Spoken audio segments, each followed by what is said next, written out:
This anime begins, as the hero party has just managed to seal the demon lord away, but even though this is a monumental victory, unless they can defeat him once and for all, the world will always be in danger of being destroyed. They all feel guilty for not being able to complete their mission, but their leader tells them that there's still hope because he is sure that someday in the future a new hero will appear to carry on their legacy and finally finish the demon lord off for good. Several years later, at the A-rank party, Thunder Pike is in the middle of a public dungeon raid, and while the two melee fighters attack, the magic users begin casting their spells, and thanks to the buffs from the party's supporter, Yuke, they are able to take a Hydra down in record time. Individually, the members of Thunder Pike are already really strong, but when they work together, they are nearly unbeatable, which is part of the reason why they have so many fans. However, while they may look like the perfect team on the surface, it turns out they don't really get along as well as you'd think. In fact, after the stream ended, the red mage Yuke tells everyone on the team that he is quitting Thunder Pike effective immediately. The party leader,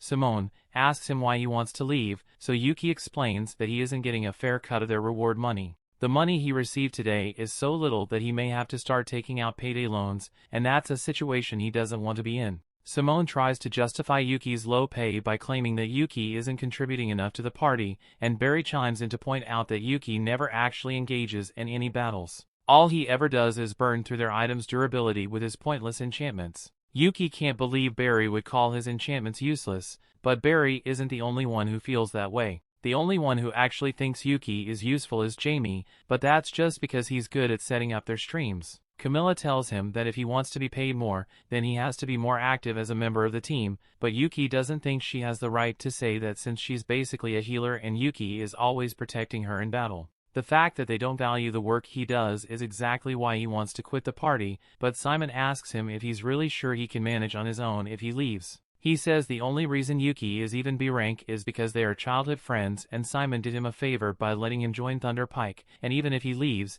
they'll be just fine without him. Since they clearly doesn't think Yuke deserves to be paid well, Yuke definitely isn't going to stick around. Yuke has wasted the last 5 years of his life supporting this party, and they would never have gotten this far without his help, but the others still all think he's useless, so they won't miss him at all. Now that Yuke has officially quit Thunder Pike, he heads to the guild receptionist to ask if there's any work available. She's surprised that a famous adventurer like him is here to look for a gig, so she asks him if something happened with Thunder Pike, and Yuke explains that he quit. The receptionist doesn't seem that surprised, since things like this happen all the time, so she hands Yuke a form to fill out so she can give him a new party. Once he's done filling out the form, he hands it to the receptionist, but just then the girl comes running up to him for a big hug. The girl's name is Marina, and she used to be one of Yuke's students back when he taught preliminary adventurer classes half a year ago, and Yuke is glad she's doing all right. She's curious about why Yuke is here, so she asks him, and he tells her that he's currently looking for a new party since he recently left Thunder Pike. Marina doesn't even let him finish his sentence, because if he's looking for a new party,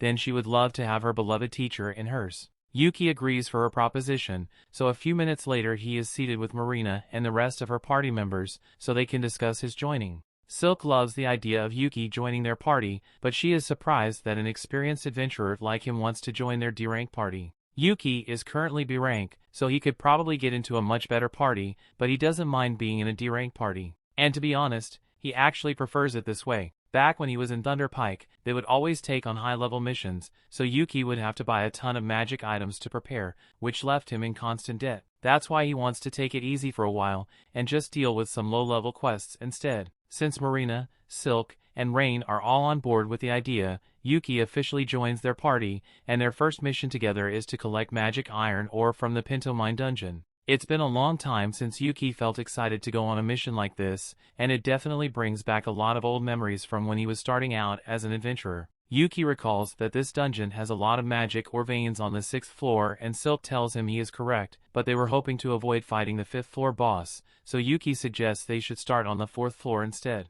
As they enter the dungeon, Marina takes the lead and uses a stick to check for any traps that may have been set, and Yuke is so proud because she's doing it exactly how he taught her. But for now, he asks her to let him take the lead since he has a more efficient method. Marina doesn't understand what he means since their party doesn't have a scout or thief to detect the traps. But while that may be true, Yuke has a magic item that should be useful in this situation. It's a detection lamp, and thanks to a special type of oil, it illuminates traps, so they can spot them just like a scout would. The lamp really is useful, but Silk asks if it's okay for Yuke to be using it since special oil sounds really expensive. And yes, it normally is, but Yuke made this oil with his alchemy, so it didn't cost him much. The party continues walking down the corridor while carefully avoiding all the traps, until eventually Yuke stops everyone because he can sense something up ahead. He warns the others and tells them that they should prepare for a fight, so they all rush in together and are confronted by a group of boggles. Silk decides to take the initiative and fires the first shot to take one of the boggles down,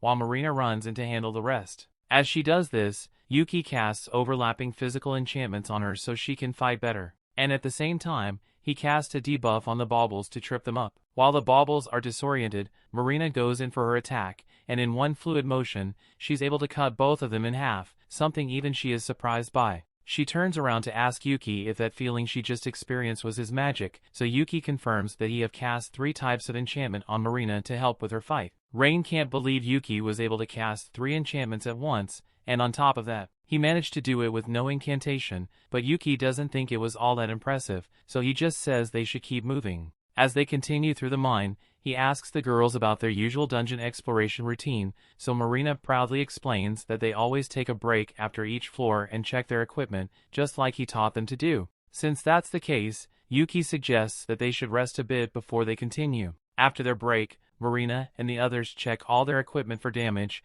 and everything seems to be in working order, so they are ready to continue their mission and head down to the next floor. On the second floor of the dungeon, the group is suddenly ambushed by a group of undead miners, and the only way to get rid of them is for Rain to use holy magic, so everyone needs to protect her while she uses her chant. Marina and Silk plan to handle the defense, but Yuke tells them he has this covered, so he casts a blessing of light on all of them. And while it won't kill the undead miners, it does stop them from coming any closer, so it's a good defensive measure. Eventually, Rain finishes the holy light spell and uses it to eradicate the undead, and once they are safe, Marina begins praising Rain for a job well done. Yuke praises her as well, since there aren't many people who can use light magic on the scale that Rain just did, but doing that probably drained a ton of her mana, so he casts Refresh Mana to help her recover. Rain can't believe Yuke can use Refresh Mana, since that's a really rare skill. It completely restores the mana of whomever it is cast on, and having that skill alone would make Yuke insanely valuable to any party that works with him, but Yuke thinks she's exaggerating a little because he only learned Refreshed Mana as a way to compensate for having an obscure job like a red mage, although it was really difficult for him to learn it. Afterwards, the group continues walking down the path, and as they go, Yuke begins pouring a liquid on the ground. Silk asks him what he's doing, so Yuke explains that he is pouring holy water over their footprints in order to stop undead monsters from following them. Silk is worried and asks if it's really okay for him to waste his holy water like that since it's really expensive, but Yuke tells her it's fine since once again he made this himself. The group is in shock that Yuke is able to make holy water even though he isn't a priest, but he has a special method for it. By purifying the ashes left behind by the undead when they are defeated, Yuke is able to process it into holy water, and the ashes he got from the undead miners will be more than enough to make up for the amount of holy water he's using. By the time they finally make it to the 3rd floor, Yuke suggests that they should take another break since they'll begin mining from this point forward, and since they haven't eaten for a while, he whips out some cooking utensils from his magic bag and says he will make them a meal. Magic bags aren't that rare, but this is Rain's first time seeing a magic bag in person, so she's really excited. Yuke puts some sausage and eggs in a pan, and while that's cooking up, he pulls out a special pot. The girls watch as he taps on the side of the pot and it instantly fills up, so Yuke explains that the pot is a rare artifact that he found in a royal palace ruin. It basically fills up with a random soup every time you use it, so it's really handy to have. The girls are really grateful to Yuke, since this is the first time they've gotten to have such a good meal while in the middle of a dungeon mission, but when Silk takes a closer look at the food, she realizes that it has mana radiating out of it. She asks Yuke about it, but he tells her there's nothing special about the food since all he did was prepare it with lots of love. His alchemy skills might have accidentally enchanted the food, however, it shouldn't be a problem. The group eventually makes it to the 4th floor of the dungeon and are confronted by a rock lizard, but as the monster charges at them, Yuke casts a slow spell on it, so it practically freezes in place. Marina then rushes forward to attack, and normally she wouldn't risk it, but since Yuki's enchantments have buffed her strength and stamina, she decides to try using her magic blade ability, and with it, she's able to slice the rock lizard's head off in one go. Once the fight is over, Marina is totally exhausted since Magic Blade uses up a ton of her mana, but Yuke encourages her to keep using it as much as possible, because eventually her body will get used to it, but for now, he casts Refresh Mana to help her recover. Anyway, there are a lot of magic ores here, so Yuke begins whining with the girls, and after a little while they've managed to gather a ton of magic ores. Yuke asks if this is enough to fulfill the requirements of their quest, but Silk says they actually need a bit more. Unfortunately, there are no more magic ores on this floor, so their only option now is to defeat the 5th floor boss and go down to the 6th floor to gather the remaining ores. The girls don't like the sound of that since the 5th floor boss is called the Novice Crusher Steel Crab, and they aren't sure they can survive against something like that, but Yuke tells them they don't need to worry since he will do his best to handle a boss on his own. A little while later, they arrive at the boss's room, but before they head in, Yuke pulls out a camera artifact. Rain recognizes the artifact and asks if Yuke plans to live stream his battle, but he was actually just going to record instead. He always records his battles so he can study his mistakes later. If he's going to be recording anyway, Marina asks him to make it a live stream since she thinks it will be a lot of fun. Yuke is fine with live streaming his fight, but while he's setting it up, he realizes he doesn't know the name of this party. He asked him, but Silk tells him they haven't actually thought of a party name yet, and in fact they aren't even officially registered yet. Since that's the case, he asks them if they got any good ideas for a team named, so Marina thinks for a second and comes up with the name Clover, specifically a 4-leaf clover to represent their 4 members, and everyone really likes the name, so from now on they shall be known as Clover. Just then, Yuke realizes that this is going to be a party's first live stream, and he feels bad if he was the only one who got a spotlight, so he asks the others if they want to help him fight the boss, but they all tell him that it's fine for him to handle it solo. In that case, Yuke isn't going to hold back, so he casts Great Blink Shadow and Protector Shield buffs on himself, and then enters the boss room.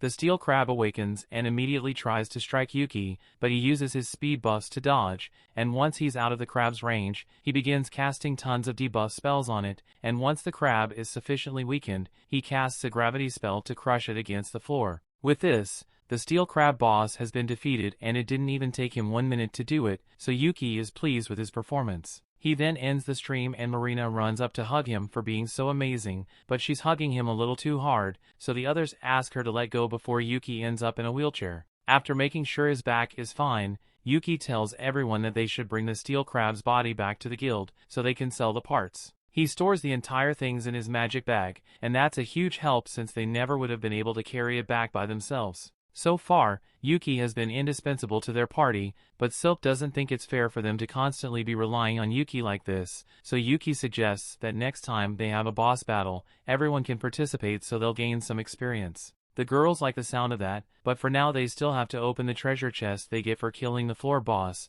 and when they do, they find a ton of magic ores so it looks like they won't have to mine anymore after all.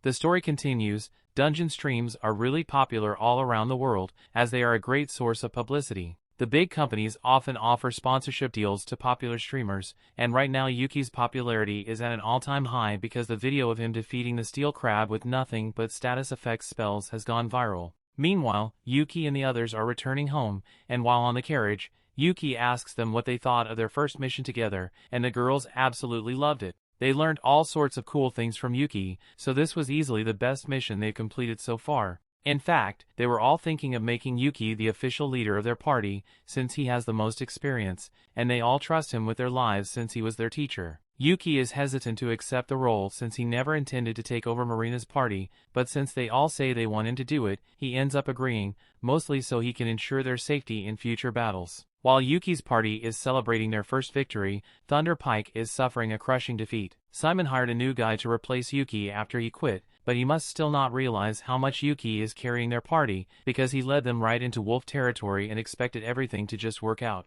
Normally, Yuke would have cast a weakening spell in the wolves by now, but the new guy can't do that, so the wolves are way too strong for the party to handle, and as a result, Jamie gets chomped. Simon sees her in trouble and rushes to save her by decapitating the wolf, and while Jamie is technically safe now, her stomach is full of holes, so she'll die if she doesn't get help soon. Simon asks Camelot to cast a healing spell on Jamie, but Camelot says she's out of mana, so there's nothing she can do. It's not like they had a guy who could cast a mana restoration spell, did they? The group retreats to safety and Simon administers first aid to try and keep Jamie alive while Camilla's mana recharges. He asks if anyone has a healing potion, and the new guy, Cork, has one, but he doesn't feel like giving it to Simon since Simon made it painfully clear that he was responsible for buying his own equipment with his own money. Simon tells him that now is not the time to be worrying about money when one of his teammates is about to die, so Cork reluctantly hands over the healing potion and Simon feeds it to Jamie. Thunder Pike has really been on a downward spiral lately, but on the flip side, everything has been working out for Yuke. He and the girls are sitting at the bar to celebrate, and while the reward for their quest wasn't that high, the steel crab's body was in good condition, so the guild paid a good price for it. Speaking of money, Yuke asks Marina and the others what system they've been using to split up the party's earnings, so they tell them that Silk usually handles all the party's money, and each member gets a set allowance. Yuke is a little surprised since it's rare for a party to entrust all the money to a single member, but the group has a reason for that. They've all been saving up so they can eventually afford to buy a house as a party, since it's a little awkward to have to be renting at the inn all the time. Since they're trying to save their money, Yuke tells them it's fine if they continue with the allowance system. Silk asks if he is really okay with her handling all the finances, since she thought an adventurer like him would want to handle his own money. But Yuke trusts her, so there's no reason to change the system they already have. While Yuke and the other are having fun and getting along, Simon and the rest of Thunder Pike are upset, because that was the worst outcome they had in years. Thankfully, they were able to save Jamie's life, but things could have gone really badly, and Simon blames it all on Cork. The rest of the party get in on it and start calling Cork useless for not being able to get them out of that mess. But Cork isn't going to let them put the blame on him since everyone knows that dire wolves track their prey through scent, so it's common sense to buy a scent blocker in preparation for the mission. This is clearly the party's fault for not being prepared for the situation, but Simon tries to turn it around on Cork and says that if he knew about the scent blockers then he should have told them. And the fact that Jamie almost died is entirely his fault too, because he didn't buy scent blockers for the entire party. The gaslighting is strong with this one, but thankfully it's not strong enough to fool Corks, so he realizes he wants no part in a party where no one is willing to take accountability for their mistakes and quits on the spot. Yuke overhears this, and he can't believe Thunder Pike still hasn't learned from their mistakes, but that doesn't concern him anymore. He turns back to the girls, and Marina tells everyone what they should do for tomorrow. Silk remembers something Yuke once told her about it being important to take a day off after every mission, so she suggests that they do that. Everyone agrees, and since Yuke is going to have the day off, he decides to get a little shopping done. He needs to stock up on potions and scrolls, and he still needs to turn those undead ashes he got into holy water so he can replenish his stock. He's going to be busy for a while, so he suggests that they all meet back up here after their break is over. Just then, Marina notices that the dungeon string highlights of the day are being shown, and Yuki's fight against the steel crab is number 1. He is shocked since he only uploaded it a couple of hours ago, but it already has over 5,000 viewers, and it's still going up. People find it really interesting that someone with an obscure job like a red mage was able to take down a red crab without even needing to touch it. The announcers tell everyone to keep an eye on Yuke and his party Clover, because they just might become the world's greatest party. Simon and the other members of Thunder Pike see Yuki's stream as well, and they are all incredibly jealous that Yuke is actually doing well without them, but they still refuse to admit that Yuke might have been more useful to them than they gave him credit for. Thunder Pike is always going to be a bunch of haters, but it looks like there is actually someone else hating on Yuke from a distance, and he seems mad that Yuke is getting comfortable with his new party. A couple of days later, Yuke is back in the guild and he's looking at the notice board to see if he can find any quests that will be good for the girls. The receptionist sees him struggling to decide, so she comes over and asks if she can help. Yuke asks her if there are any quests that are easy enough for a party of noobs, but also paying a decent amount of money. The receptionist tells him that he is being a little too optimistic here. He's never going to find such a perfect quest, but given the circumstances, she points to an C-rank quest that involves fetching some magic stones from the Orden Forest. Yuke thinks this just might work, but he's a little curious as to why the quest is C rank when fetching magic stones will usually only be D rank. The receptionist explains that there has been a large magical beast sighted near the forest, so this quest is slightly more dangerous than normal. Just then, Marina enters the guild, and as soon as she hears the word quest, she immediately yells that their party will accept it. Yuke asks her to at least let him finish explaining before she agrees to do the quest, but Marina says she doesn't need to know the details, since if Yuke thinks they can handle it, then she is sure they'll be able to get it done. It shouldn't be too hard anyway, since she and the others have done a quest in that forest before, although she doesn't understand why this quest would be C rank when all the other quests are D rank. This is when Yuke chimes in and says that the quest is C rank, because there is a magic beast living somewhere in that forest now. Hearing that there's a magical beast in the forest makes the girls reconsider whether it's a good idea to take that quest after all, but they ultimately decide to just go with it anyway, since if Yuke is with them, then they are sure everything will work out in the end. In that case, Yuke tells them all to get their items ready, and to meet him an hour later in front of the stagecoach, so they can head to the forest. Just then, the receptionist returns with the quest receipt, and all this seems a little too convenient, so he asks the receptionist if she planned things so they would end up like this, and she doesn't deny having some part in this. The stream Yuke made yesterday ended up earning him more than 10,000 fans, and they are all eager to see Yuki's next stream. Yuke is a little embarrassed since he hadn't realized his stream would earn him so much attention. He sees no harm in continuing to stream his fights since he'll bring attention to the girls, and if they happen to find that magical beast having on video would be great for the guild's records. While Yuke was talking about all this, the man from before is getting more and more infuriated, so as Yuke leaves the guild, he follows him. Yuke immediately realizes that he's being followed since the guy doing it is doing a terrible job at it, so he ducks into an alleyway to get away. He was hoping to lose his stalker, but for a fat guy, he's pretty quick and catches up to Yuke. Yuke asks him if he has any business with him,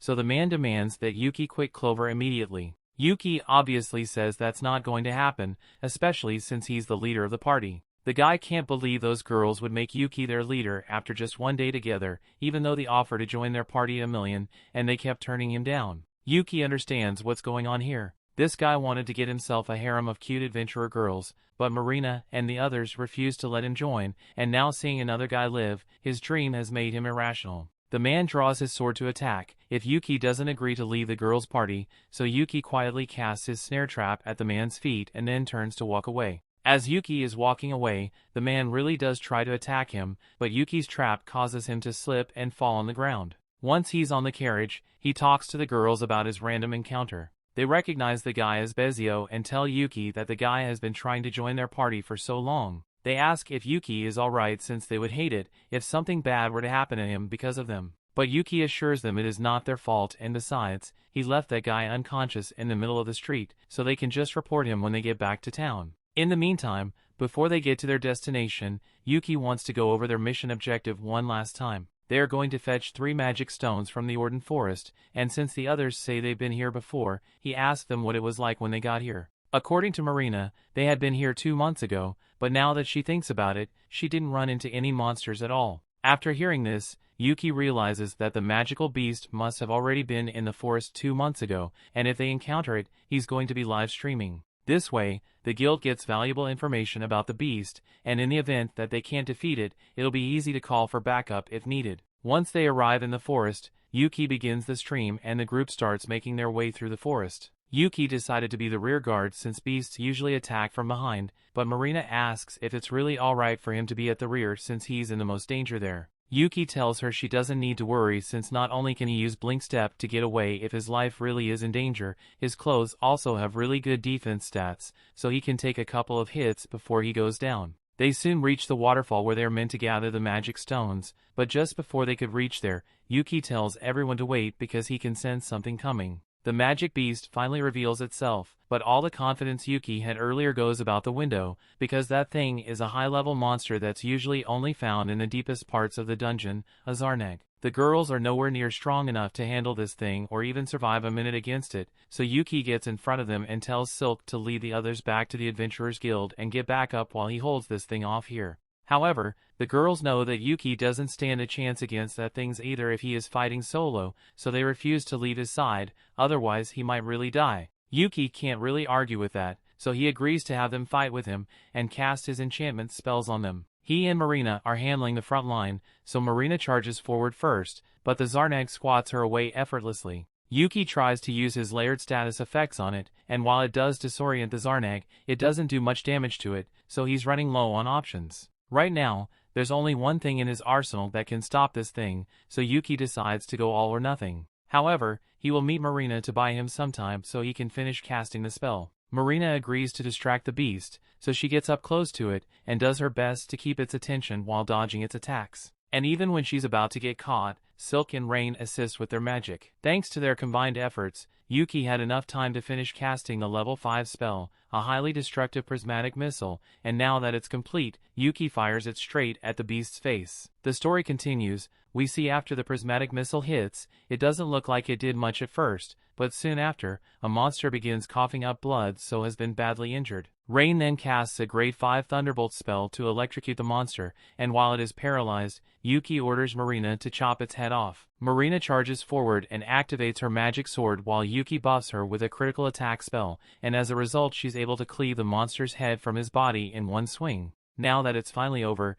Yuke falls to his knees in relief because he can't believe they managed to defeat the monster without any of them dying, and back in town, all the spectators of the stream are equally as amazed, especially by the spell Yuke used because no one has seen anything like it before, but there's always got to be that one hater in the crowd. Back in the forest, Yuke is feeling a little lightheaded because of all the mana he had to use during the fight, but overall he's still in good condition. He's glad everything worked out, but that fight was way too tough for a group of newbies like them, and the only reason they managed to make it out alive was because they got lucky. He tells the girls that he's going to scold them later because of their reckless behavior, but the girls think Yuke was just as reckless as they were because he initially ran into battle alone, totally expecting to get himself killed, and that's unacceptable behavior. Yuke can't deny that he was prepared to sacrifice himself, so he compromises and says they can all talk about their grievances later. For now, they should probably wash themselves off since they are all covered in sweat and Marina is covered in Zarnag blood. While the girls bathe in the river, Yuke starts setting up camp and this whole thing brings back fond memories from 6 months ago. Back then, Yuke was in charge of training Marina's team and he was impressed with how well the girls were adjusting to the job of adventuring, but there were a few areas they could improve in. Marina was a little clumsy, Silk was overly cautious and Rain was really timid. But despite all that, with how well they were performing, if it were up to Yuke, he would have given them their D-rank adventurer licenses right then. Later that night, the girls had set up their tent, prepared firewood and alarms in case of monster attacks, and as Yuke watched them work back then, he could feel a sense of pride because he knew they would turn out to be great adventurers in the future, but he never could have imagined that he would end up joining their party. A few days later, the party is back at the guild, and it looks like they've been summoned to meet the guildmaster, so the girls are a little nervous. They ask Yuke if this means they are in some kind of trouble, but he thinks this meeting is probably about the Zarnag they defeated. A mission like that should have been classified as B rank. However, for some reason it was marked as D rank, so some investigation is definitely warranted. Just then, the guildmaster of Benwood walks in and the girls are so intimidated by his presence that they immediately stand at attention. He walks up to Yuke and demands that he explain himself, but Yuke did nothing wrong here, so he tells Benwood that he already provided all the relevant information in the report he wrote to the guild. Benwood isn't satisfied with an objective report, so he demands a detailed explanation. But before they discuss anything, Yuke tells Benwood to drop the tough guy act because it's scaring the girls. Marina tries to stop Yuke from talking to the guildmaster so casually since he is a really powerful person, but the guildmaster actually respects Yuke a lot, so there's no need for formalities between them. Benwood tells everyone they can sit down, and Benwood already knows what happened in the forest, but he wants to know what Yuke thinks about the whole situation. Yuke tells him that he suspects that this might have been the result of an overflow, causing a monster several levels stronger than usual to appear. Benwood agrees with Yuki's conclusion and immediately has his secretary issue an emergency investigation quest to get to the bottom of it. Both Yuke and Benwood seem to understand how serious overflows can be, but Marina has no idea what that is, so she asks Yuke for an explanation. Yuke tells her that an overflow is a phenomenon that occurs when a catalyst causes monsters in the dungeon to spill out. Usually the monsters that live in the dungeon are bound there by the mana that flows in the ground, but sometimes those shackles can be broken, allowing the monster to escape the dungeon and terrorize the surrounding area. This could also be evidence of a possible dungeon stampede in the near future. The girls have heard about dungeon stampedes and the chaos they can cause as they tear through towns like a wildfire, and if monsters as strong as that Zarnag are appearing already and they don't have much time. Benwood intends to investigate the matter thoroughly to ensure the safety of the people. But before that, he sincerely apologizes to the girls for putting them in such danger. The girls tell him he doesn't need to apologize since they all made out alive, although if they didn't have Yuke with them, they would have been goners. That said, even though Yuke did most of the heavy lifting, their live stream proved that the girls are capable fighters, so as a reward for doing so well against the Zarnag,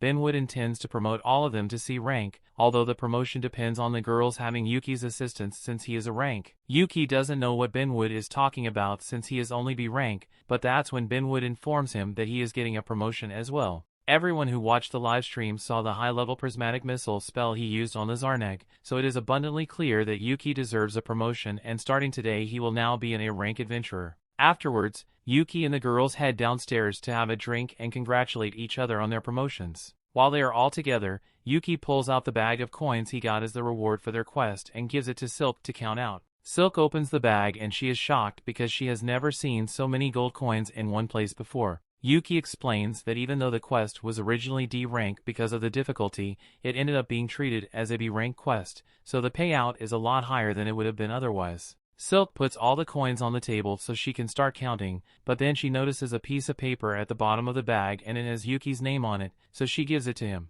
Yuke opens it and it turns out to be a note from Benwood, apologizing for everything Yuke had to go through. There's also a platinum coin in there as a little bonus for Yuke. Platinum coins are really valuable, so Yuke adds it to the party's funds, and after Silk finishes counting it all, she tells everyone that they have enough money to buy a house now. Marina is so excited to hear that she jumps up and accidentally knocks the coins over. Silk is glad they reached their financial goal as well, but she feels a little bad about it since the only reasons they got this much money was because of Yuke. While that may be true, Yuke tells Silk she doesn't have to think of it that way. They made him the leader of Clover, and it is natural for a leader to do whatever it takes to help out the group. As such, even if he played a major role in earning this money, it still belongs to all of them. The group continues to celebrate late into the night, and at one point Rain asks Yuke if he has a dream he wants to accomplish. Yuke is caught off guard by the question, so he asks if there's a specific reason she's asking, and Rain explains that they just reached their goal of purchasing a house thanks to Yuke, so she wants to know what Yuke's dream is so they can help him achieve it. Since she asks, Yuke tells her that his dream is to conquer the deepest floors of the Achromatic Darkness dungeon. As soon as the girls hear this, they spit up their drinks in surprise, because the dungeon is quite literally the most dangerous one out there. It even possesses an Abyss Gate, an artifact known to be a direct gateway to the underworld. Yuke says the Abyss Gate is precisely why he wants to conquer the Achromatic Darkness, so Rain asks him if he intends to go through the Abyss Gate if he reaches it. However, Yuke explains that he just wants to see what the edge of this world looks like. An uncle of his once took on the dungeon and tried to get to the gate, and although he wasn't successful, Yuke was told the stories so many times as a kid that he decided he wanted to try it himself. Although he knows that it'll probably never happen, Marina likes the sound of Yuke's dream, so she suggests that they should all go to the Achromatic Darkness and try to accomplish Yuke's dream. Yuke tells her it's not that simple since that dungeon is so dangerous that just entering it requires permission from the government, and you'd have to be an A-rank party to gain approval. Even so, Rain still thinks it'd be a good idea, so she says she wants it to be her party's next goal. All the others agree and promise to work hard to make Yuke's dream a reality, but they won't be attempting it anytime soon though. With each passing day, Clover's streams have been gaining more and more popularity. Right now they are streaming a battle against an undead hand, and thanks to their flawless teamwork, they are able to take it down with a lightning spell from Rain and a rock scroll from Yuke. That concludes the stream, so they wave to their fans, and everyone at the guild absolutely loves them, all except the members of Thunder Pike who hate how popular Yuke has become. Barry thinks Yuke's only looks impressive because he is in a team of newbies, but Simon actually heard that Yuke recently got promoted to a rank, so he might just be that good. Besides, Yuke's popularity isn't their biggest concern right now. Thunder Pike has been constantly failing quests recently, and Simon thinks it's because all the new people they hire end up being useless morons. In fact, none of them ever end up sticking around for more than one day,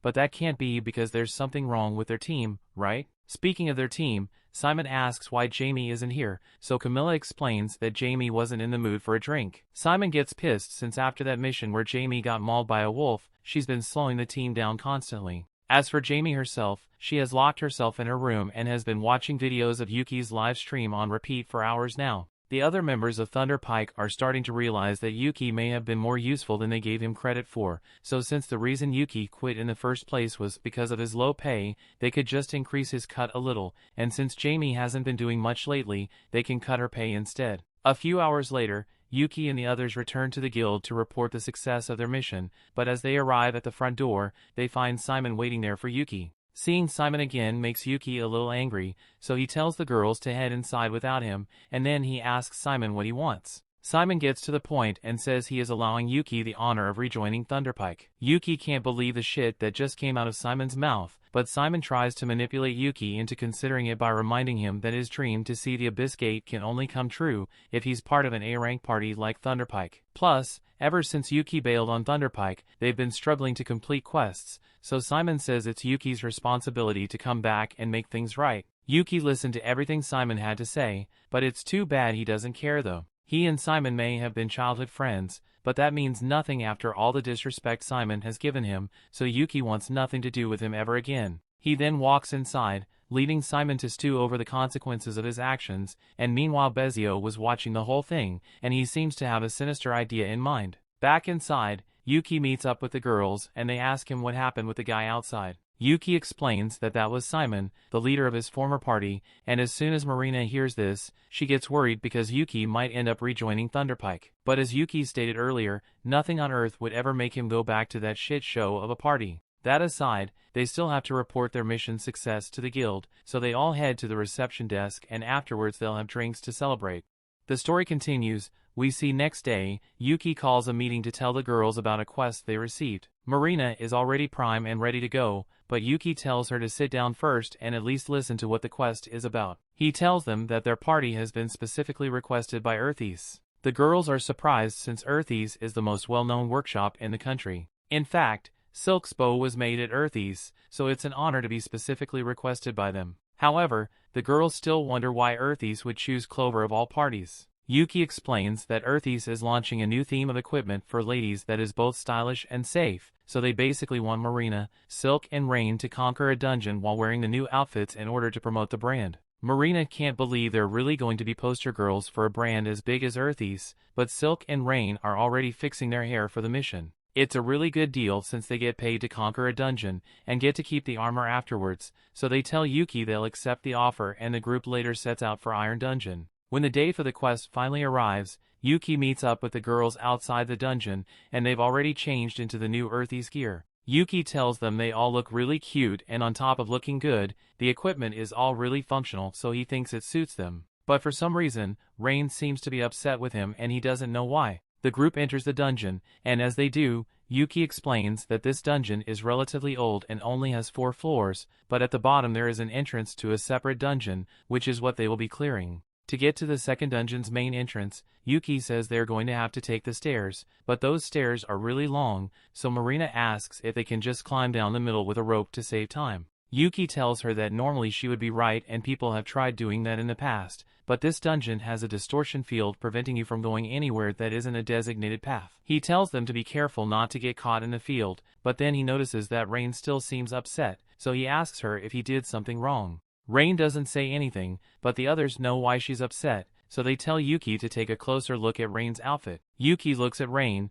trying to see if there's something he missed, and that's when he notices that she changed her ribbon bow color to blue instead of red today. Rain was upset that he hadn't complimented her on it, so Yuke tells her it looks good on her and she feels a lot better. They then head down to the second floor and thanks to his lantern, Yuke spots a trap ahead so he tells the girls to stand back while he takes care of it. He pulls out a long stick, and with it he taps the trap, causing several dozen spears to spring up from the ground, walls and ceiling. That would have been an unpleasant way to die. But since he has already triggered it, it should be safe for them to continue forward now. They are going to have to squeeze through all the spears, so while walking, Yuke asks if anyone is having any trouble. Thankfully, since their new armor is so snug, the girls have no trouble passing through the spears. Once they make it a little farther down the corridor, Yuke senses something up ahead and warns the girls to get ready for battle. The group comes face to face with a group of orcs, and the second Silk sees the orcs, years of generational hatred comes flowing back into her mind. Yuke knows that orcs are the natural enemy of elves, but he asks Silk to remain calm so she doesn't make a mistake. Yuke plans to hit them with powerful magic first, then Marina will attack with her sword, and Silk can provide backup from the rear. Now that everyone knows the plan,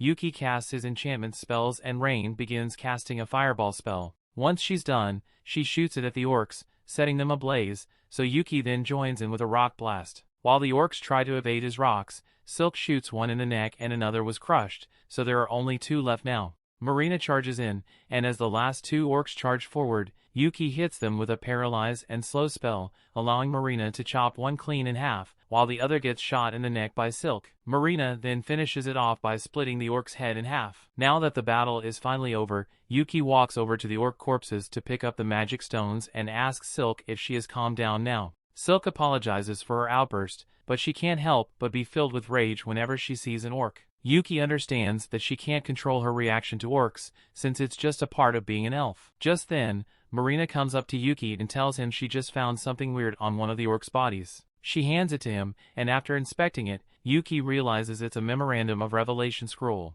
It's an artifact that can uncover hidden abilities in people who use it. It's kind of odd that a low-ranked orc would have something like this, but in its current state, it's not that valuable since it's so damaged. However, it would be a waste to sell it off, so Yuke says he's going to fix it and let one of the girls use it. Silk asks what happens if one of them uses the scroll, so Yuke explains that it will unlock a hidden talent. For example, it might grant you a second job, or maybe a new skill. If that's what the Revelation Scroll does, then Rain and Silk suggest that Marina should use it when it's repaired, since she only has one job right now. Marina is a little hesitant to accept since sword mages are rare and she's not sure she has the potential to become one. Still, Yuke thinks it's worth a try anyway, since even if she doesn't get a second job, she might end up uncovering some sort of hidden ability. Just then, a chest appears as their reward for defeating the orc, and after opening it, they continue walking until they get to the break room between floors. The reward they got from the chest was a magic bag, so Rain is over the moon with joy since everyone said she could have it.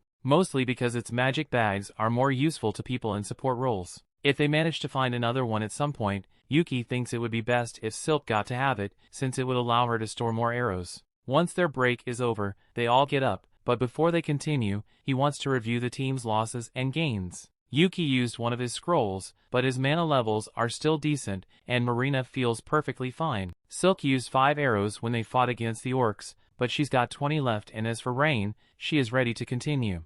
Since everyone is still in good condition, they continue down to the 3rd floor and Yuke warns everyone to stay alert since even though this floor doesn't have a floor boss, they have to be ready in case they get attacked. There used to be a door to the main dungeon, the abandoned city, but around 10 years ago the door just vanished so anyone can just walk in now. It is said that in the past, the door was guarded by multiple shadow stalkers, and from what Yuke knows, the shadow stalkers are supposed to look like solid black mannequins with shiny eyes, but those things haven't been seen in years, so there's no way they'd run into one here. However, there's a black mannequin with shiny eyes just staring at them menacingly from the 3rd floor, so Marina asks if they should be concerned about that. That thing is definitely a shadow stalker, and Yuke thinks it's unbelievable that they're actually seeing one here, so he makes sure the recorder gets a good view of it. The shadow stalker may look creepy, but they don't have to worry for now since it's on the 3rd floor. There's no way it can cross the distortion field. However, the shadow stalker proceeds to jump down and pierce through the distortion field like it's nothing, so they might be in trouble after all. Yuke tells everyone to get ready to fight and pulls out a scroll of multi-enchant to buff the girls as much as possible. But even with all the enchantments, when the Shadow Stalker launches its first attack, it takes Marina out in one hit. Rain rushes over to Marina's side to heal her while Silk provides cover, but Yuke still can't believe that the Shadow managed to shatter his multi-enchant barrier so easily. The Shadow prepared another attack, so Yuke charges forward and casts a protection barrier on himself. But the Shadow's attack easily shatters it, so Yuke comes to the conclusion that the Shadow's attack must be specifically made to destroy barriers, so he switches tactics and casts Blink Shadow on himself, so he can avoid being hit altogether and sneak up on the Shadow to slay it. However, before he could strike, the Shadow turns around and hits Yuke with a dark magic curse that leaves him immobilized, so there might really be no way to beat it. The Shadow then casts another curse, but Rain manages to block it with a holy shield, while Silk counterattacks with her Dryad Vines. While the Shadow is busy, Rain tries to heal Yuke like she did with Marina, but to her horror, she discovers that Yuke isn't breathing. At the same time, the Shadow slashes Silk across the back and Marina manages to chase it off, but it's moving way too quickly for her to hit it, so Rain decides to use a wide area spell to take it down. She casts Icicle Rain and aims it at the Shadow, but it disappears and slashes both Marina and Rain in the back. Now all the girls have been badly injured,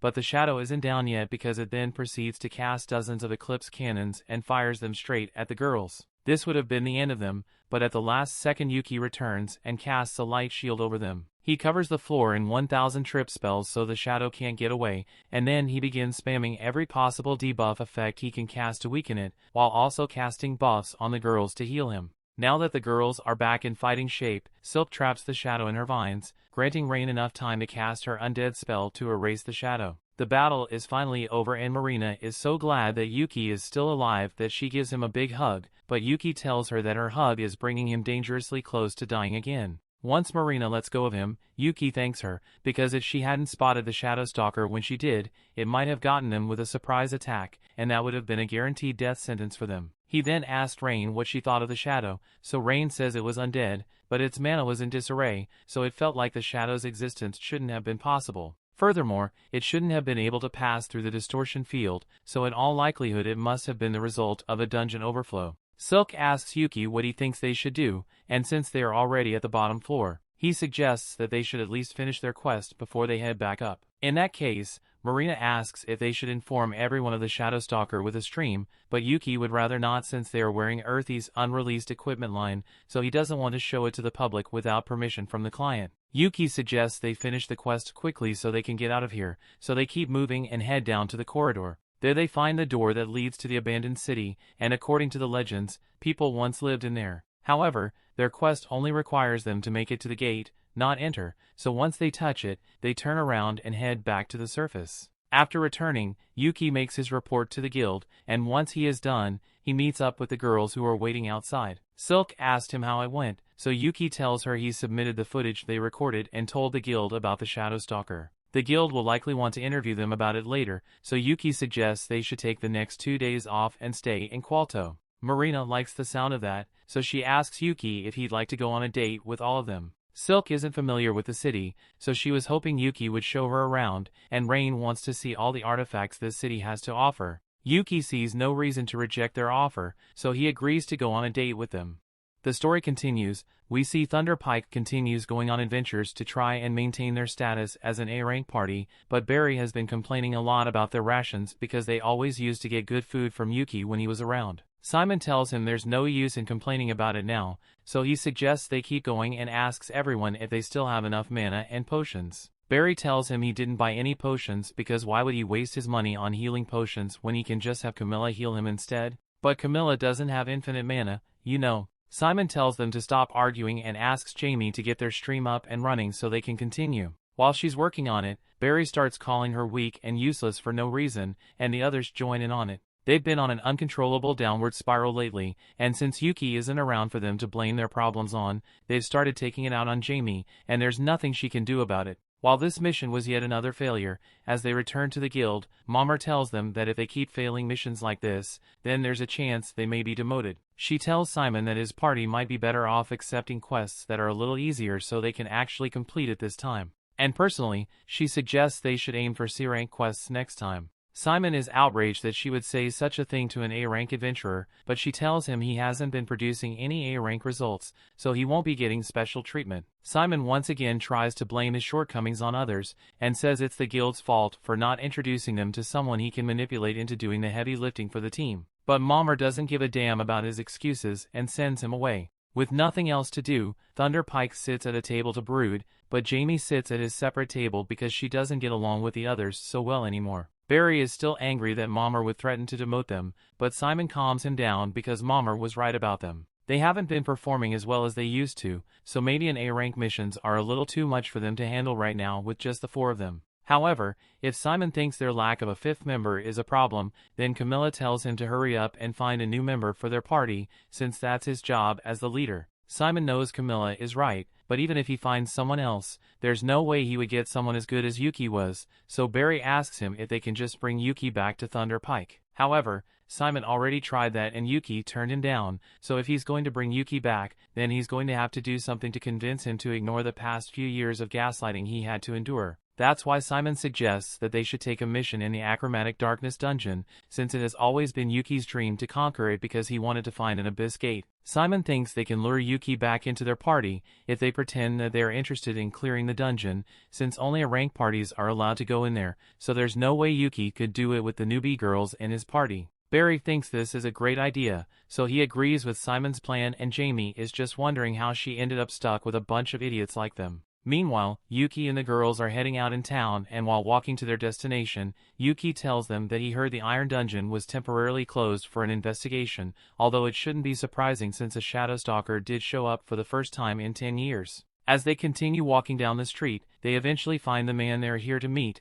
and he takes them to inspect a house that they are interested in buying. Monday shows them around and the house looks pretty good, but Yuke doesn't think it's right for them since ground floor homes are easy targets for burglary. It's hard to stop people from looking in through the windows, which is a major privacy concern since the girls will be living here. In that case, Monday offers to show them a different property and leads the group to a second house. This one was newly remodeled into a family home and has private bedrooms on the second floor along with an underground storage space and roof access. Marina thinks this place is great and Yuke likes it too, but he still hasn't made a decision on it yet, so he asks Monday if he could put a hold on this house for a little while. Monday says he will keep the house on the market in case Yuke decides to buy it, but for now he has one last property to show them. Yuke and the others follow him to the next house, but as they walk, Yuke starts feeling a bit uneasy. Rain notices this, so she asks Yuke if something is wrong and he tells her it's not a huge deal, but Thunder Pike's base is near here, so he's a little worried he might run into them while he's here.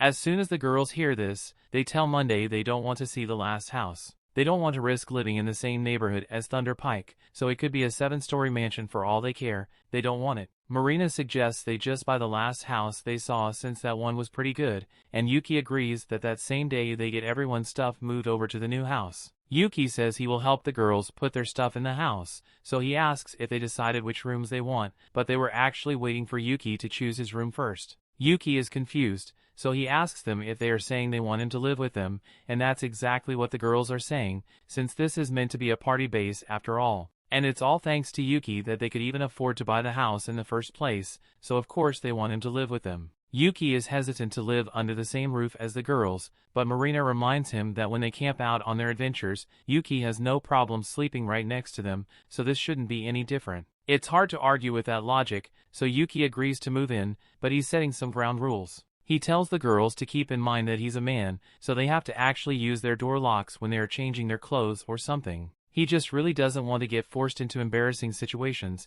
and as long as they all respect each other's privacy, there shouldn't be any issues. With that settled, they sit down at the lunch table to eat and toast to their future as Clover. However, Yuke notices that Rain is a little distracted, so he looks at the TV and to his surprise, he sees a report about a party taking on the Achromatic Darkness dungeon. The announcer talks about how Thunder Pike receives permission from the guild to perform an investigation in the Achromatic dungeon, and they apparently teamed up with another party, all with the aim of reaching the Abyss Gate. Hearing that Thunder Pike is going after his dream is a massive slap in the face to Yuke, and the girls think he must be really upset, but he actually says he is fine. After all, it's not like it's a race, and if he's going to take on the Achromatic dungeon, he wants to do it with Clover and he couldn't care less if Thunder Pike wants to do it before him. He wants to just forget about them and continue with their meal, but then he gets some mail from the guild saying he is being summoned. He and Rain go to see what this is about, and they are informed the party has specifically requested Yuki's help on an upcoming mission of theirs.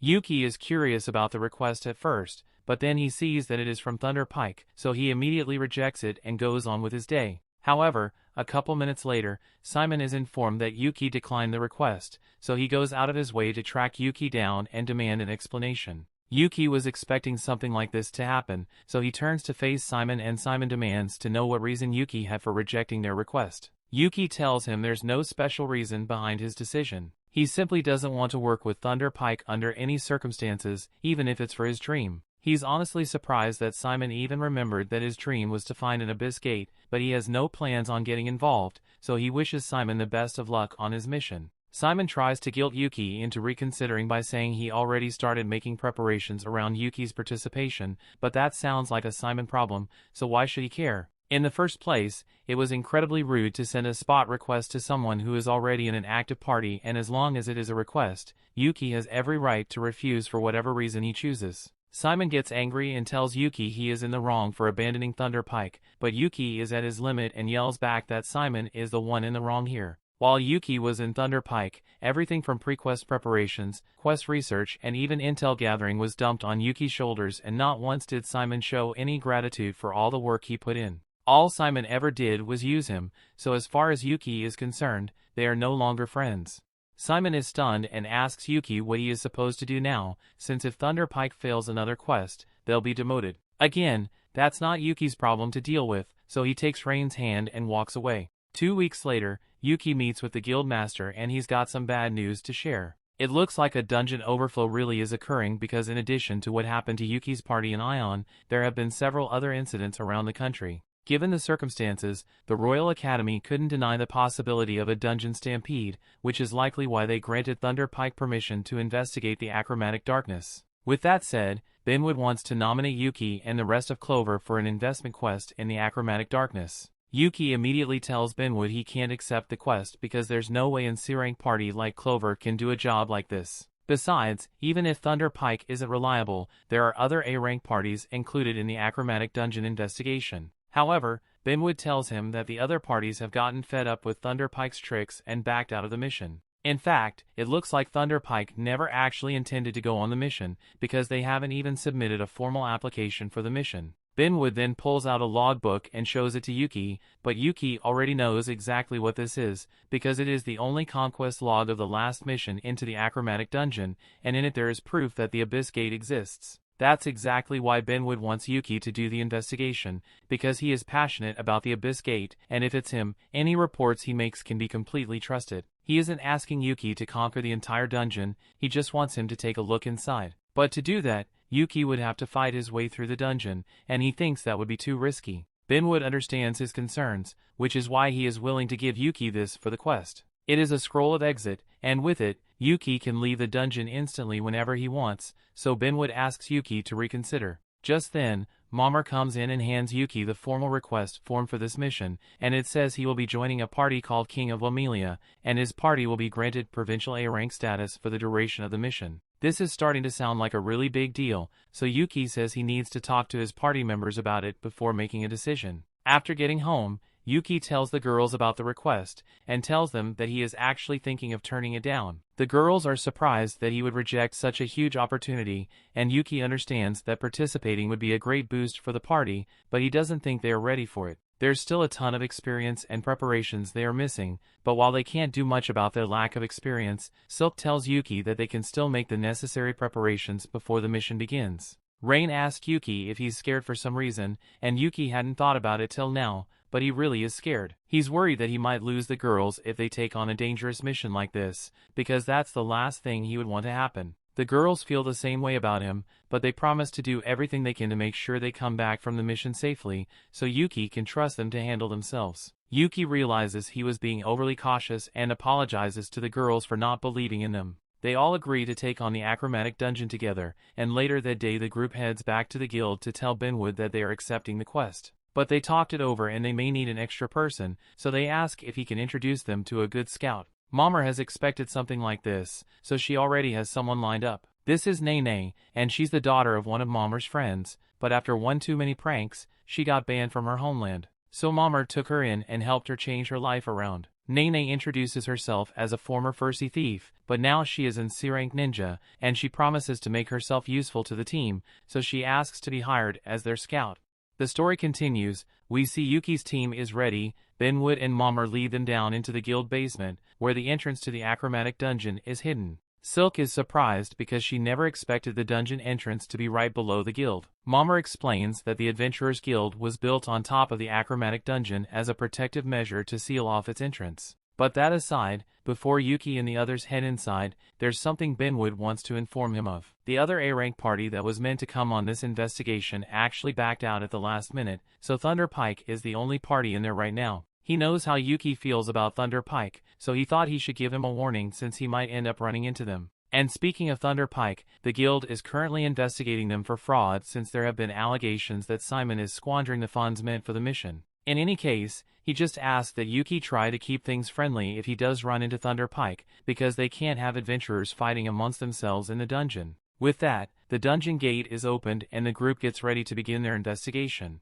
But before they walk in, Benwood reminds them that their job is just to look around, so they don't need to go out of their way to defeat monsters or clear the dungeon. Yuke and the others say they understand, so they begin their live stream and address all their viewers. Yuke greets everyone and tells them that today Clover will be heading into the Achromatic Dungeon for the very first time, and they will be streaming every second of it. Since Nene is the scout, Yuke gives her the lantern and a compass artifact to lead the way, and it's making her job a lot easier. She tells the group that there are no monsters in sight, and the wind compass is blowing in this direction, so she puts on an invisibility cloak and runs ahead to go check it out. While Nene is gone, Silk asks Yuke how he feels about finally exploring the Achromatic dungeon, but to be honest, he's not as excited as he thought would be, although the mission is just getting started, so Marina is sure it'll be more fun later on. Silk, on the other hand, says she's really excited to be here. She initially became an adventurer solely for the money, but after hearing Yuke talk about his dream, she became fascinated by the idea of adventuring to fulfill a dream.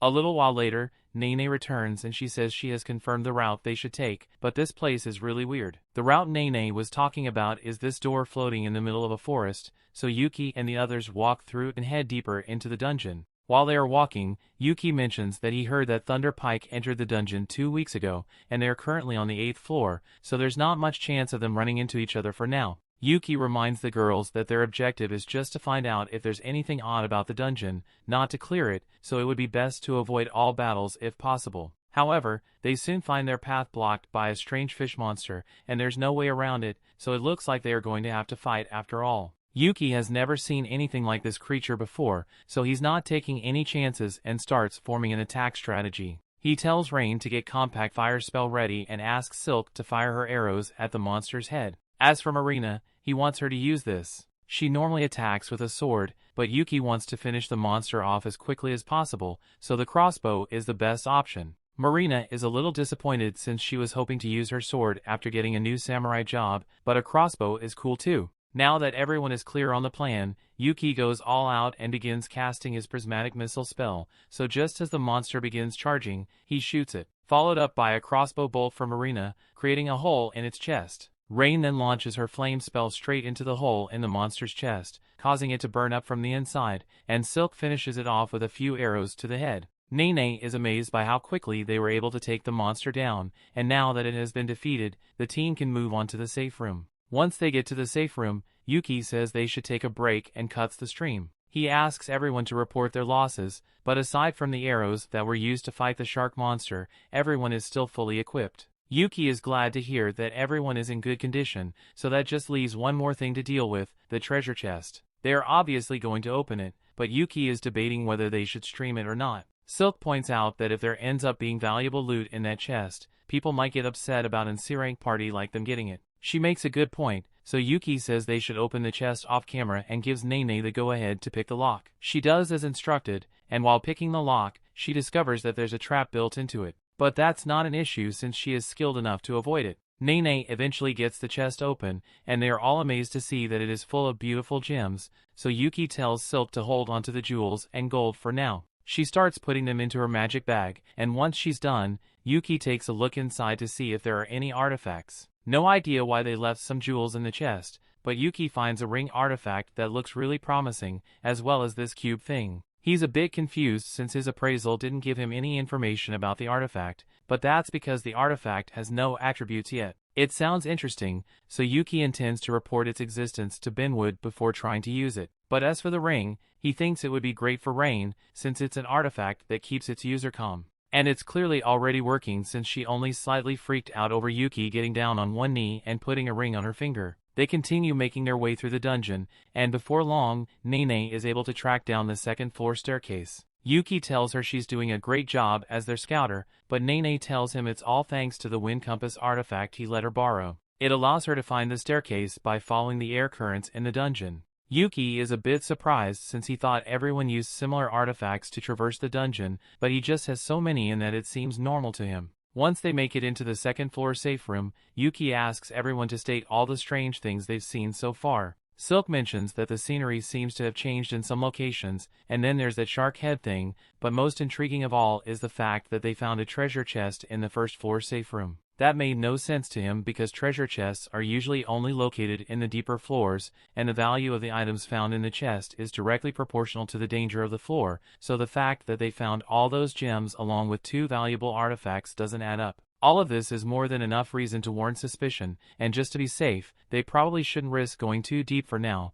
so Yuke suggests they should turn back for the day. This mission has been a great success since they managed to investigate quite a bit, found some interesting artifacts and suffered no losses whatsoever, but unfortunately Yuke's good mood is ruined because he ends up running into Thunder Pike. He had really hoped he wouldn't have to see their faces ever again, and it's clear they haven't changed one bit because Simon, Barry, and Camelot all start berating him for being ungrateful, while Jamie stands at the back and tries not to get involved with her other teammates' tantrum. Simon then approaches Yuke and says that since Clover is down here, he's going to be nice and form an alliance with them, so he demands that Yuke hand over all the data and valuable loot he got during his expedition. Yuke can't believe the sheer audacity of Simon to think he would agree to something like that. But Barry smugly points out that Yuke's party is C rank, so it's natural for them to team up with an A rank party, and Yuke should be grateful that they are even offering. The live stream is still going on, so all of Yuke's viewers see him and Simon arguing, and they can already tell something interesting is about to happen.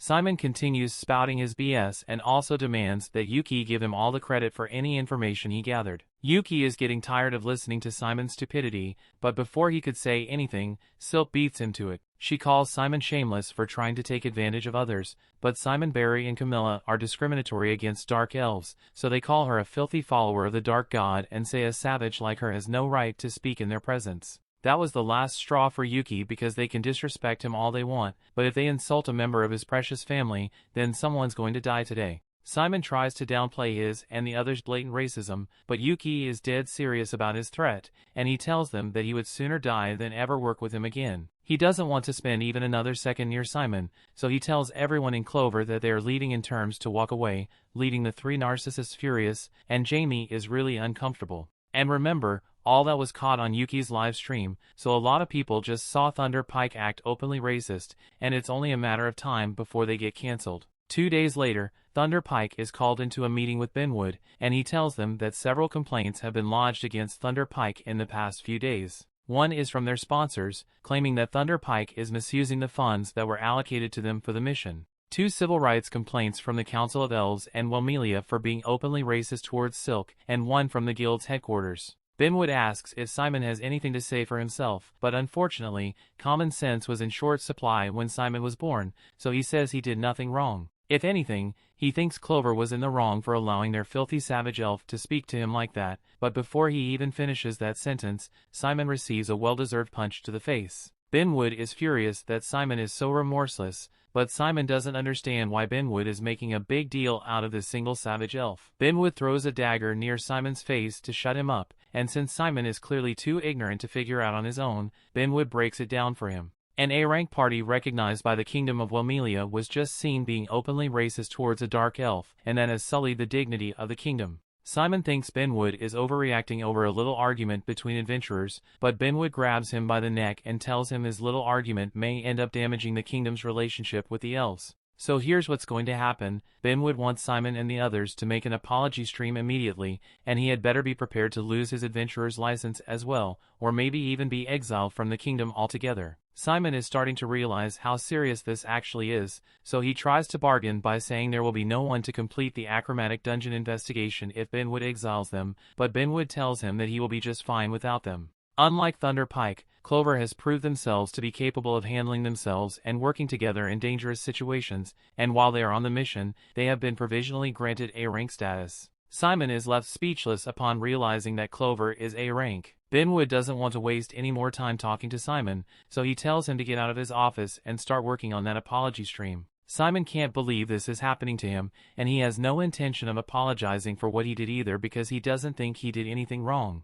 Instead, he blames Yuke because all this happened because of his stream, so he wants to get his revenge. Just then, someone calls out to Simon from around the corner, and he says he has a plan to get Simon back on top while getting revenge on Yuke and Clover, and Simon seems interested in what he has to say. The story continues. We see next day, Marina meets with Yuke because she figured something out about that baby artifact they found. She knows what to do, but she needs Yuke's help to make it work, so she tells him to hold onto it while thinking of her, and as he does this, the black box transforms into a black samurai sword. Yuke is amazed because even he didn't know that was possible, so he asks Marina to explain how it works, but she says it's a secret. A few days later, Benwood meets with Clover as they are about to head into the Achromatic Darkness once again. He reminds them that they don't have to try to accomplish anything since the information they brought back on their first expedition was more than enough. Yuke assures him that they will be careful in there, and if anything goes wrong, he's going to use the scroll of exit to bail out immediately. They begin their live stream and tell all their viewers that they will be going on their second expedition into the Achromatic Darkness today, and their goal is to reach the staircase of the 3rd floor while looking for strange things. The expedition has been going smoothly so far as the group makes it to the 1st floor staircase without much trouble.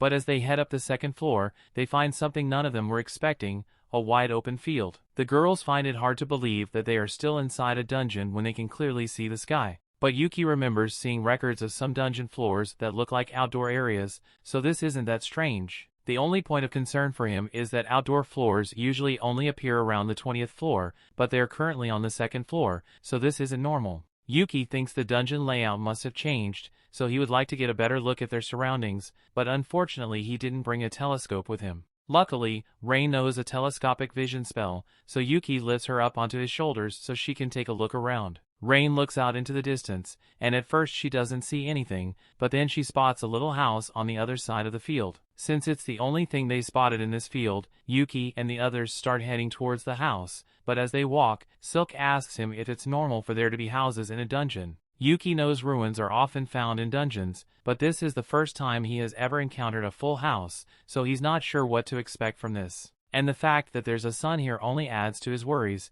because if there's daytime, then that means it will become nighttime at some point, and his gut is telling him they don't want to be out here when night falls. The group soon arrives at the house, and now that they get a closer look, it looks like it's newly built, and that raises the question of who would build a house in a dungeon. Just then, an old woman comes out of the house and she says she's so glad to have visitors, so she invites them all inside to have some tea and pie. Yuke is immediately put on edge because there's no way an old lady could survive in a dungeon all by herself, so he may not know what's going on, but he knows he wants no part in it. Marina asks the old lady who she is and why she's in the dungeon, and the lady says she will explain, but first she invites them all to come inside and rest a little. Yuke knows a trap when he sees one, so he tells her they are not going anywhere near that house, and seeing that Yuke won't fall for her trick, the old lady reveals her true form. The sky suddenly turns dark, and the house begins to expand right before their eyes. The old lady has now become a beautiful young lady, and she's a little disappointed that Yuke didn't step into her house, but she's also impressed that he instinctively knew it was a bad idea. Yuke wasn't sure before, but now he knows exactly what's going on and who he is dealing with. That woman is Lady Persephone, and she is the goddess who reverses life and death. Persephone is even more impressed that Yuke knows about her, but if he knows who she is, then he must know that he stands no chance of winning against her, so she will have him entertain her for the rest of eternity. Yuke is well aware they can't win a fight against Persephone, but he does know of a trick that might get them out of this alive, so he gets down on one knee and says he would like to meet Persephone again when his time on this world comes to an end. That must have been the secret code, because Persephone suddenly no longer intends to capture them, but she tells Yuke she won't forget his promise and places a curse on him. Black letters suddenly appear on Yuki's face and he feels immense pain, but he doesn't have time to worry about that because they all need to get back to the staircase immediately. He casts physical enchantments on all of them so they can run faster, and while they run, he tells the others that the woman back there was Lady Persephone, meaning this place must be the land of death, and no matter what, they can't let the darkness catch up to them. They make it back to the staircase in time, but being in the land of death for so long drain a ton of Yuki's mana, so he can't use any recovery magic. The girls then notice the mark on Yuki's face, so they hand him a mirror, and he recognizes it as the mark of Persephone. Rain would like to help him get rid of it if she isn't strong enough to do so, so Yuke is going to have to go to a temple when they get back to town. But for now, they take a break to eat and discuss what just happened. Yuke tells the others that he has read stories of the time an adventurer named Ramazurka wandered into the Grey Field. That's how he knew about the phrase that got Persephone to let them go, but he's not sure how it worked or what consequences there may be. As the others may have guessed by now, that was a different realm entirely, one where the cycle of life and death repeats endlessly under the rule of Lady Persephone. Yuke has always wondered if an abyss gate really linked worlds together, and it looks like he finally has his answer. He believes the Achromatic Dungeon recreates versions of the worlds it is connected to, but even if that's the case, they are still only on the second floor, so something like that shouldn't be happening here. Yuke thinks about it for a second,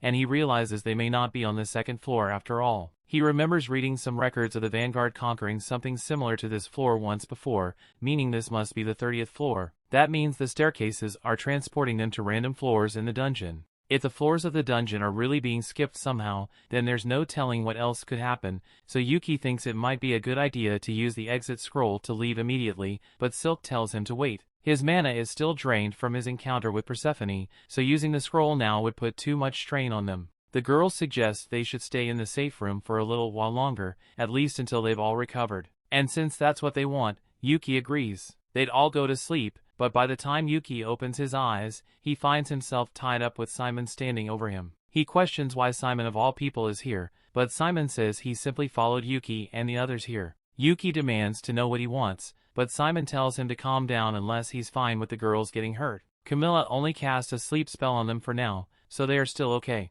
But they received a slave collar from someone who has a major grudge against Yuke, and while Rain is wearing it, she will be forced to obey any commands Simon gives, even if it's to kill her friends. Yuke tells Simon that if he goes through with this, he's going to be branded a criminal, but Simon is already about to get exiled from the kingdom, so he's a loser with nothing left to lose. With that said, Simon says he is willing to let the girls go, but only if Yuke does something for him in exchange. He pulls out a statement and tells Yuke to sign it as proof that he acknowledges everything on it is true. The statement says that all the racist comments about elves were started by Clover, Thunder Pike did nothing wrong, and all that furry hentai on Simon's computer was Yuki's doing. Yuke can't believe what he's reading, and he says he would never sign something like that, but Simon threatens to use the slave collar to force Rain to do something very inappropriate if he doesn't, so Yuke has no choice. Simon then begins beating Yuke up out of anger at everything he has had to endure since Yuke quit the party, but Barry reminds him not to accidentally kill Yuke because he can't sign the document if he's dead.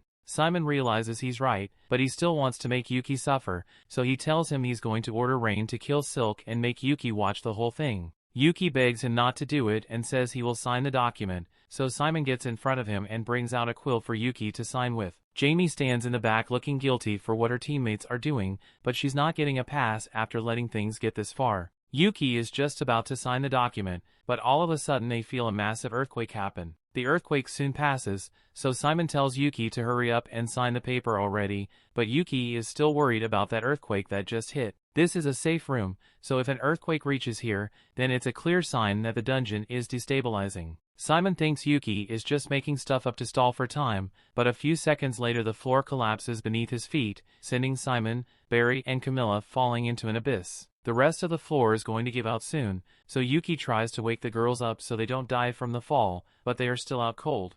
Yuke tries pulling out the scroll of exit so they can escape the dungeon immediately, but Simon must have taken his magic bag while he was asleep, so he doesn't have any of his artifacts. The floor soon gives out entirely, so Yuke and the others are sent falling to their doom. But fortunately, midway through the fall, Jamie casts a feather falling spell that allows them all to land safely, all except Simon, Camilla, and Barry. Those guys are hurt badly, and they deserve every bit of the pain. Simon yells at Jamie for helping Yuke instead of him, but they've got bigger problems to deal with because a ton of orcs have surrounded them and they have no way out. Jamie runs over to Simon and grabs Yuki's magic bag to return it to him, and once he has his bag back, he pulls out the scroll of sanctuary to cast a barrier while Jamie undoes the sleep spell Camilla cast on the girls. Once the girls are awake, Rain takes over barrier duty to buy Yuke enough time to use the scroll of exit and get all of them out of here. Yes, even Thunder Pike too. Jamie asks if he's sure since he has every right to leave her and the rest of Thunder Pike down here to die. But even if what they did was downright evil,